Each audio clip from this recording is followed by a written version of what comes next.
जी हाँ दोस्तों, नमस्कार। स्वागत है आपके अपने परिवार अनमोल क्लासेस पर। उम्मीद करता हूँ कि आप सभी लोग स्वस्थ, मस्त व जबरदस्त होंगे और अपनी तैयारी को अच्छी तरीके से कर रहे होंगे। साथियों, हम लोग चर्चा करेंगे नीत शतकम, भर्तृहरि द्वारा ये रचित है। नीत शतकम एक मुक्तक काव्य है, ठीक है। और इसमें हम लोग पढ़ रहे हैं, इसमें सृजन पद्धति यानी सुजन पद्धति, सज्जनों की चर्चा कर रहे हैं। और इसका ये 59वां श्लोक है, ठीक है। और ये शार्दुल विकृत छंद में है, जहाँ 19 वर्ण होते हैं, 12 कामत 7 परिधि होती है, आप सभी लोग जानते हैं। तो चलिए करते हैं स्टार्ट। बोलिए एक बार, बोले संताप्तायसि संसितस्य पयसो नामापि न श्रूयते। संताप्तायसि संसितस्य पयसो नामापि न श्रूयते। मुक्ताकारतया तदेव नलिनी पत्र स्थितं दृश्यते। मुक्ताकारतया तदेव नलिनी पत्र स्थितं दृश्यते। स्वायत्तं सागरसुप्तिमध्यपतितं तन्मौक्तिकं जायते। स्वायत्तं सागरं सुप्तिमध्यपतितं तन्मौक्तिकं जायते। प्रायेण अदं मध्यम उत्तम गुण संसर्गतो जायते। प्रायेण अदं मध्यम उत्तम गुण संसर्गतो जायते। प्रायेण अदं मध्यम उत्तम गुण संसर्गतो जायते। प्रायेण प्राय देखा जाता है कि अधम, अधम माने नीच। अधम माने क्या होता है? नीच। अधम माने क्या है? नीच। मध्यम माने मध्यम लोग, और उत्तम माने उत्तम। यानी देखिए, जो प्राय जो है जन होते हैं, मानव होते हैं, वो कितने प्रकार के होते हैं? एक नीच है, एक मध्यम है, और दूसरा क्या है? उत्तम है। और ये देखिए, 3 तो होते हैं आपके, मतलब प्राणी, मानव, ठीक है। और उन्हीं के आधार पर 3 होते हैं, क्या उनके गुण? क्या होते हैं? गुण। देखिए, कह रहे हैं कि अधम माने नीच, और मध्यम माने मध्यम, ठीक है, और उत्तम मीन्स उत्तम। तो 3 पुरुष हैं और 3 ही उनके अंदर गुण। देखिए, एक तो आपका हो गया अधम, अधम गुण। दूसरा कौन सा हो जाएगा? और तीसरा कौन सा हो जाएगा? उत्तम गुण। तो इस तरीके से कितने गुण हो गए? 3। और 3 ही कौन हो गए? पुरुष। कितने हो गए? पुरुष। तो कह रहे हैं कि अधम, मध्यम और उत्तम गुण माने गुण। ये तीनों जो गुण हैं वो चाहते माने क्या होते हैं? उत्पन्न होते हैं। क्या होते हैं? उत्पन्न। तो भैया कैसे उत्पन्न होते हैं? बोले संसर्गतो। संसर्गतो मतलब संगति से। संगति से ये तीनों गुण उत्पन्न होते हैं।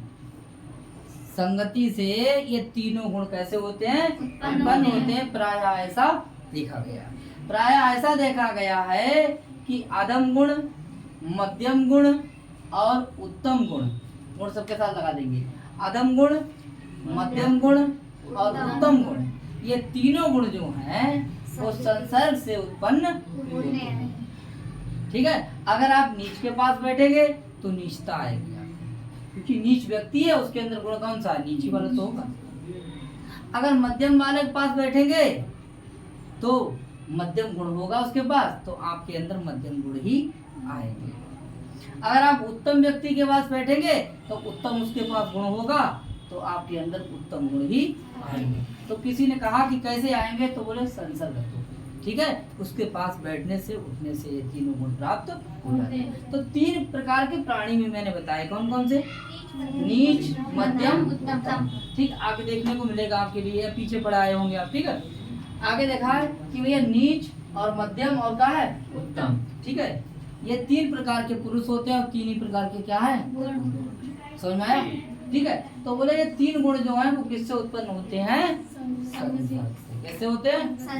तो ठीक है। तो भर्तृहरि जी के लिए एक उदाहरण देने पड़ा। कौन सा उदाहरण? देखिए सबसे पहले उन्होंने पानी का उदाहरण दिया। किसका उदाहरण दिया? पानी का। देखिए पैसा माने क्या होता है? पानी। क्या होता है? पानी बराबर जल। क्या होता है? जल। तो देखिए पानी बराबर क्या है? जल। चाहे उसे जल कह लीजिए, संस्कृत में उसे कह लीजिए क्या बोलते हैं? पयस। पयस मतलब पया माने जल और पया माने दूध। पया माने जल भी होता है, पया माने क्या होता है? दूध भी। तो देखिए उन्हें क्या कहना पड़ा, बोले जल को आप देख लीजिए। किसको देख लीजिए? जल। बोले देखिए जल जो है ना वो संतप्त, इतना समझ लीजिए आप। संतप्त माने होता है गरम गरम, गरम गरम, गरम गरम। और अयस माने होता है लोहा। क्या होता है? लोहा। लोहा पे क्या डाल दिया? बोले गरम लोहे पर, गरम गरम लोहे पर। बोले जल पयस माने किसको? जल को। और बोले सन स्थितस्य माने रखने पर, ये डाल देने पर, गरम लोहा पर जल को डाल देने पर, या जल सन स्थित करने पर, रख देने पर, यानी गरम लोहे पर पानी को डाल देने पर, जैसे तवा होता है। क्या होता है? तवा के ऊपर अगर आप पानी डालेंगे तो क्या बोलेगा? छुन।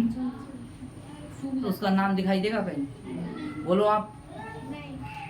छुन बोलेगा सिर्फ। जैसे गरम गरम हो तवा, उस पर आप पानी डालना ना, कैसा हो जाएगा? दिखाई देगा? केवल छुन आवाज आएगी, खत्म। ठीक है। तो गरम लोहे पर पानी रखने पर, यानी गरम लोहे पर अगर आप पानी डालोगे तो बोले नामापी ना श्रूयते, उसका नाम भी सुनाई नहीं देता। नाम भी सुनाई नहीं देता। अगर छुन की आवाज आती है पानी का अस्तित्व खत्म हो जाता है। पानी का अस्तित्व खत्म हो जाता है। कहाँ पड़ा भैया? गरम लोहा। गरम लोहा पे पड़ने पर पानी खत्म हो जाता है। पानी खत्म हो गया। इसका मतलब है कि गरम लोहा कैसा है? बोले अधम है, मध्यम है, उत्तम है। कैसा है? अधम। कैसा है? नीच है। अगर आप नीच के पास बैठेंगे तो आप नीचता ही सीखेंगे। बोलो भैया, समझ में आया? तो पहला वाला जो है, ये पहली लाइन है, वो किसके लिए समर्पित है? नीच के लिए। किसके लिए? नीच के लिए। भाई कौन गया? पानी गया। किसके पास गया? गरम लोहे के पास। और कौन खो बैठा अपना अस्तित्व? जल। जल दिखाई दिया? नहीं। जल का नाम दिखाई दिया? नहीं। तो तवा जिंदा रहा? हाँ। गरम लोहा है, लेकिन पानी खत्म हो गया। तो किसके पास बैठा वो? नीच के पास। नीच के पास अगर आप बैठेंगे तो आपका अस्तित्व खत्म हो जाएगा, आपकी वैल्यू खत्म हो जाएगी। बोलो भैया, समझ में आया? आया? आगे देखते हैं। तो पहली वाली लाइन किसके लिए है भैया? नीच के लिए। लिखते हैं नीच। नीच माने अधम। नीच माने क्या है? अधम। दूसरी लाइन देखिए, बोले मुक्ताकारतया तदेव नलिनी पत्रास्थितं दृश्यते। अब आप इसको पकड़ेंगे फिर से। किसको? पयस। पयस माने क्या है? वही जल। बोले किस पे पड़ा? बोले तद एव। तद माने वही, यानी तद धन एव, वही जल। बोले किस पर पड़ा भैया? नलिनी पत्र स्थितम। नलिनी पत्र किस पर? नलिनी माने क्या होता है? और पत्र माने उसके पत्ते पर, स्थिता माने स्थित। वही जल किसके पत्ते पर हो गया? कमल के पत्ते। वही जल कमल के पत्ते पर जाकर के गिरता है, स्थित होता है। तो वो कैसा आकार दिखाता है, कैसी उसकी स्थिति हो जाती है, इस बात को बता रहे कौन? भर्तरी कह रहे हैं कि वही जल नलिनी पत्र स्थितम, यानी कि कमल के पत्ते पर वही जल गिरता है। तो उस पत्ते का आकार जैसा होता वैसा ही रहता है, लेकिन उस जल का आकार कैसा हो जाता है, जल की स्थिति कैसी हो जाती है, जल में क्या परिवर्तन हो जाता है, इस बात को बता रहे हैं। जल कैसा हो जाता है? बोले मुक्ताकार दया। मुक्ता आकार दया। ठीक है, मुक्ता आकार दया अर्थात मोती जैसा उसका आकार हो जाता है। किसका आकार रहता है? उसी जल का। उसी जल का। बोलो उसी जल का। बोले वही जल जो पहले गरम लोहा पर डाला गया और जैसे ही डाला वैसे ही पानी खत्म। अर्थात नीच लोगों के पास बैठे आपका अस्तित्व खत्म। और वही जल जो है एक नलिनी के पत्र पर स्थित होता है तो मोती जैसा आकार दिखाई। इसका मतलब है कि ये गुण कौन सा है? मध्यम। मध्यम है। कौन सा है? मध्यम। बोलो भैया, बात समझ में आई? कोई दिक्कत? ठीक। ये गुण कौन सा है? मध्यम। मध्यम गुण है। कौन सा है? मध्यम। मध्यम है। कह रहे हैं कि वही पानी जो है जब कमल के पत्र पर गिरता है तो मोती जैसा आकार बन जाता है। समझ में आया? ठीक है, आगे देखते हैं। उसके बाद कह रहे हैं कि स्वात्यम माने होता है स्वाति नक्षत्र। स्वाति नक्षत्र में वही जल, स्वाति नक्षत्र में वही जल बोले क्या करते हैं? बोले सागर सुक्ति मध्य पतितम। पतितम माने गिरना, मध्यम माने बीच। यानी कि समुद्र में, और समुद्र में क्या होती है? सीपी। क्या होती है? यानी समुद्र के बीच में होती है सीपी, और उन पर जाकर के वही जल जो है बीच में गिरता है तो उस समय उस जल की क्या स्थिति हो जाती है? कैसी कंडीशन वाला हो जाता है? कैसा हो जाता है? देखने में कैसा लगता है? बताओ भैया, वो कैसा लगता है? तो भर्तरी के लिए कहना पड़ा, वो उसे हम क्या कहते हैं? तन्मौक्तिकम। वो मोती बन जाता है। वही जल क्या बन जाता है? मोती। मोती जायते माने उत्पन्न हो जाता है। तो जल पहले गर्म लोहे में पड़ता है तो वो उसका नाम भी सुनाई नहीं देता।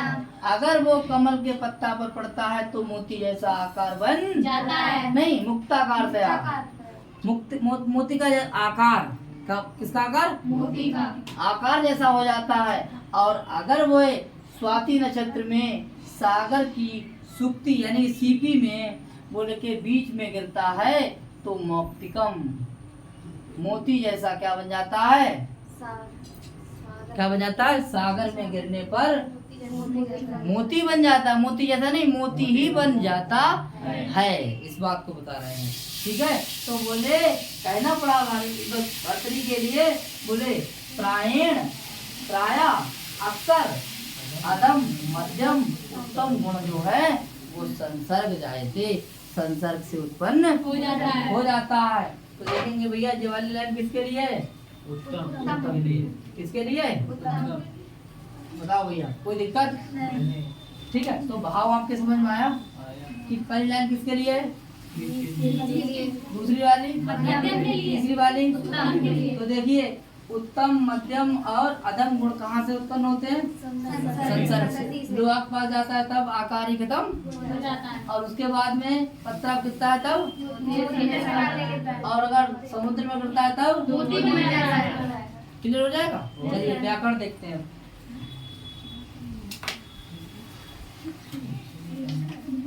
संसर्ग से जब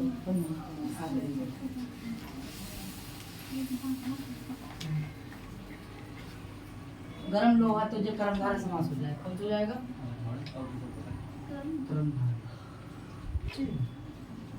अगर नलिना पत्रम इधर आ जाए, इधर यहाँ से नलिना पत्रम षष्ठी का षष्ठी भैया शब्द नपुंसक लिंग है। ठीक है, मुक्ताधन ढक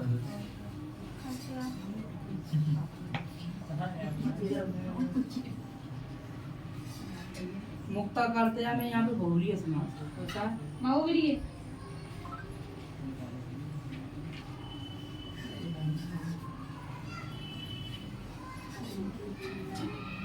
मुक्ति कुमने यहाँ पर मुक्ताधन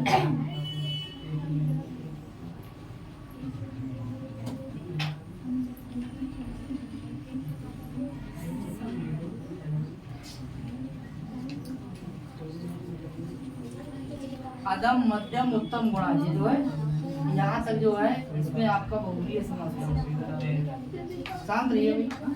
बहुब्रीय समास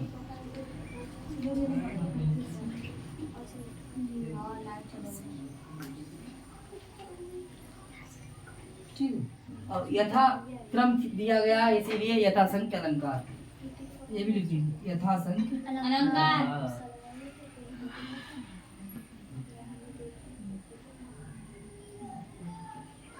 ठीक, यथासंख्य अलंकार।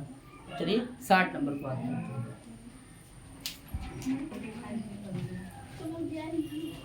चलिए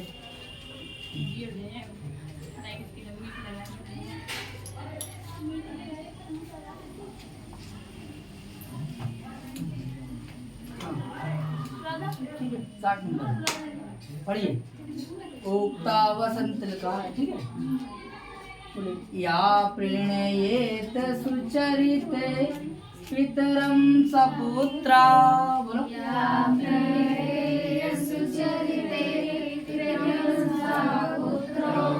यद्भर्तु एव हितं इच्छति तत्कलत्रम्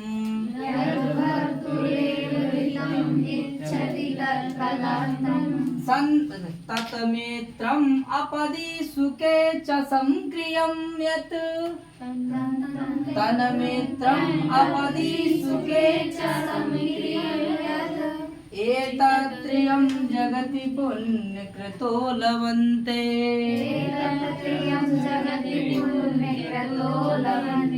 उक्ता वसंत तिलकात् भुजा जगौगा।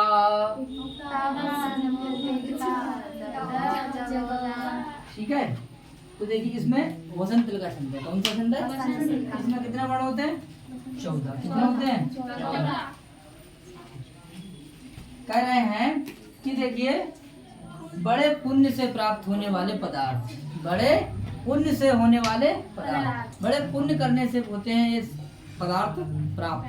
ठीक है, क्या क्या पदार्थ प्राप्त होते हैं देखिए। तो कह रहे हैं कि पुण्यकृता, पुण्यशाली व्यक्तियों को हैं, बोले लवंते माने प्राप्त होते हैं। लवंते क्रिया कहती है लवते लवेते लवते लवंते है। लवंते और कैसे हो जाएगी? बहुवचन है। लवते लवेते लवंते बहुवचन है। और कैसे? पुण्य, यानी पुण्यशाली लोगों को लवंते माने प्राप्त बोले कहाँ? जगती में। जगती माने संसार, इस संसार में, इस दुनिया में। ये तद माने ये, अत्रयम माने तीन। ये तीन जो है ये इस जगती माने संसार में पुण्यशाली लोगों को ही प्राप्त होते हैं। तो बोले कौन कौन से? तो सबसे पहले कहा है पुत्र। अच्छा पुत्र, फिर कौन है? पत्नी, और फिर कौन है? मित्र। ये तीन जो चीजें हैं, अच्छा पुत्र, अच्छी पत्नी और अच्छा मित्र, बोले पुण्यशाली व्यक्तियों को ही इस संसार में प्राप्त होते हैं। भैया समझ में आया? बड़े पुण्य करने वाले लोगों को, यानी कि बड़े पुण्य से प्राप्त होने वाले ये तीन पदार्थ है। देखिए पदार्थ है कौन कौन से? बोले पुत्र, पत्नी और मित्र। तो देखेंगे पहले, बोले या प्रणयेत सुचरिते सा, बोले पितरम सपुत्रा। देखो ध्यान से, बोले या माने प्रणयेत माने क्या है? प्रसन्न करता है। किससे? बोले सुचरित, अच्छे चरित्र से। अच्छे चरित्र से, या माने जो, प्रणीत माने प्रसन्न करता है, जो अपने अच्छे चरित्र से प्रसन्न करता। बोले किसको? तो बोले पितरम। पितरम माने पिता को। जो अपने अच्छे आचरण से पिता को पसंद क्या करता है? प्रसन्न करता है। जो अपने अच्छे आचरणों से पिता को प्रसन्न करता है, संतुष्ट करता है।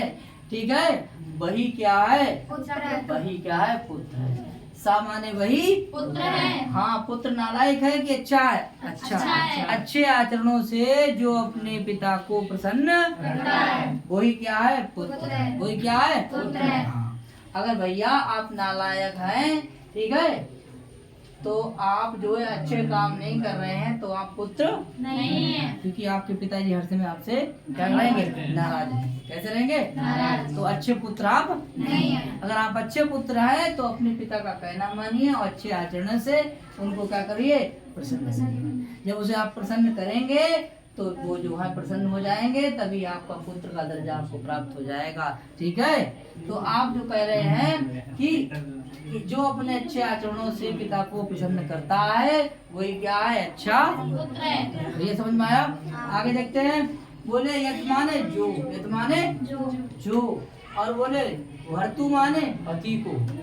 भर्तु एव, पति में ही, पति में ही। बोले हितम माने हित को यानी हित की, और इच्छति माने इच्छा करती है। पति को ही परमेश्वर मानती है, पति को ही क्या मानती है? हाँ, पति को ही अपना भगवान मानती है, भर्तु मानती है। जो भरण करे, जो पोषण करे, वो कौन है? भर्ता। कौन है? भर्ता। तो जो अपने पति का ही हित चाहती है, बोले भर्तरी ने कहा तद कलत्रम, वही क्या है? क्या है? स्त्री है। समझ में आया? स्त्री है। कौन है? यानी जो अपने पति को ही चाहती है, पति की हित की बात करती है, पति को ही भगवान का दर्जा देती है, और पति के अलावा कुछ नहीं उसे अच्छा। ठीक है, समझ में आया? तो वही कौन है? पत्नी है, अच्छी पत्नी है। बोलो भैया, सही कह रहे? हाँ, पत्नी किसी और की है और चाह रही है किसी और को। मैंने जिसको चाहा उसने चाहा किसी और को, और वो चाहे किसी और को। कहना पड़ा लास्ट में बताएंगे। ठीक है, याम चिंता सतमई सब विरक्ता। ठीक है, यानी जो अपने पति को ही क्या करती है? ईश्वर मानती है, भगवान का दर्जा देती है, हित की बात करती है, वही क्या है? अच्छी पत्नी। भैया समझ में आया? यहाँ तक कोई दिक्कत? आगे देखिए, बोले यत माने जो, समक्रिया माने समान, समान व्यवहार करता है। बोले कब? बोले सुखे माने सुख में।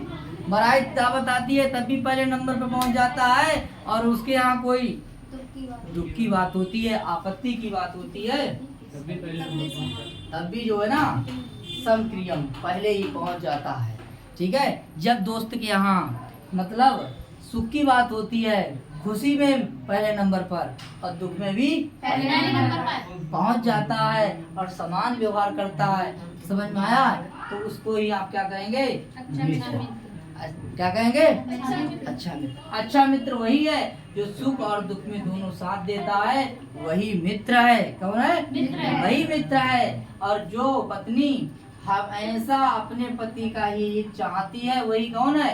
पत्नी है। कौन है? और जो अपने अच्छे आचरण से अपने पिता को प्रसन्न करता है, वही क्या है? मित्र है। तो अच्छा पुत्र, अच्छी स्त्री, अच्छी पत्नी और अच्छा मित्र, ऐसे हो गए जे का त्रियम। ये तीन चीजें पूरे जगती माने संसार में पुण्यकृता माने पुण्यशाली लोगों को ही लवंते माने प्राप्त हो। तीन चीजें जो हैं बड़े पुण्यशाली लोगों को ही प्राप्त होते हैं। बताइए कौन कौन सी है? अच्छा पुत्र और अच्छी पत्नी और अच्छा मित्र। ये तीनों चीजें संसार में किसको प्राप्त होती हैं?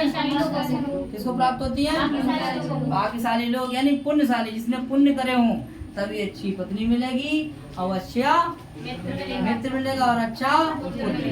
समझ में आया? ठीक है साथियों, तो इसके व्याकरण बात करते हैं। देखिए, समक्रियम में यहाँ पे बहुव्रीहि समास लगा लीजिए।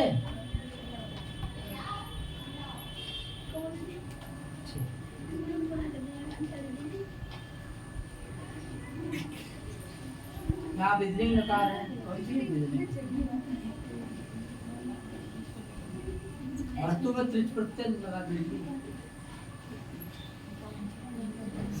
कलत्रम नित्य नपुंसकलिंग, नित्य नपुंसकलिंग शब्द है। ठीक है, और लवंते बहुवचन है, इसका कर्ता हो जाएगा पुण्यकृता। ठीक है,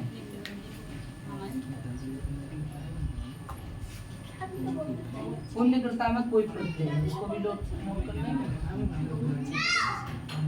ठीक है साथियों, तो आज के लिए बस इतना ही। फिर मिलते हैं नेक्स्ट क्लास में। नमस्ते, बहुत बहुत धन्यवाद।